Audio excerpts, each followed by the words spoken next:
ഈശോ മിശിഹായ്ക്ക് സ്തുതിയായിരിക്കട്ടെ.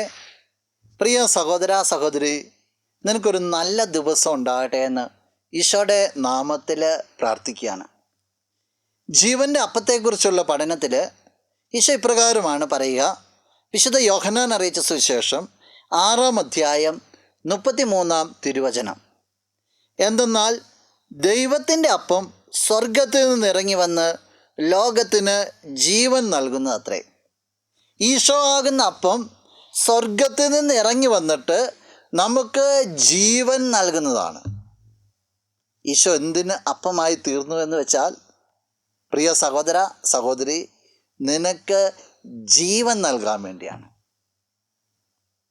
നീ ഓർത്തു നോക്കിയേ, ഈശോ നിന്നെ എടുത്ത് ഉയർത്തുവാൻ വേണ്ടി നിനക്ക് വേണ്ടി ഒരു അപ്പമായി തീർന്നു കഴിയുമ്പോൾ ഈ അപ്പത്തെ നീ സ്വീകരിക്കുന്ന രീതി എങ്ങനെയാണ്? ഈ അപ്പത്തെ ബഹുമാനിക്കുന്ന രീതി എങ്ങനെയാണ്?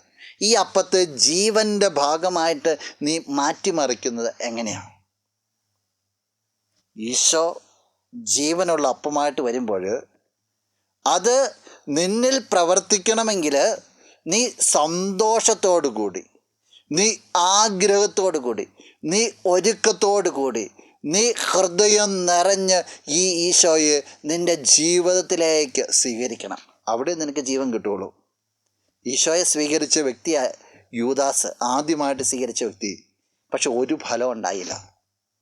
തീഷ്ണതയോടുകൂടി, ഒരുക്കത്തോടുകൂടി, താല്പര്യത്തോടുകൂടി ഈശോ നിൻ്റെ ജീവിതത്തിൽ കടന്നു വരുവാനായിട്ട് നീ ആഗ്രഹിക്കണം, സ്വീകരിക്കണം. അവിടെ ഫലം ഉണ്ടാകും.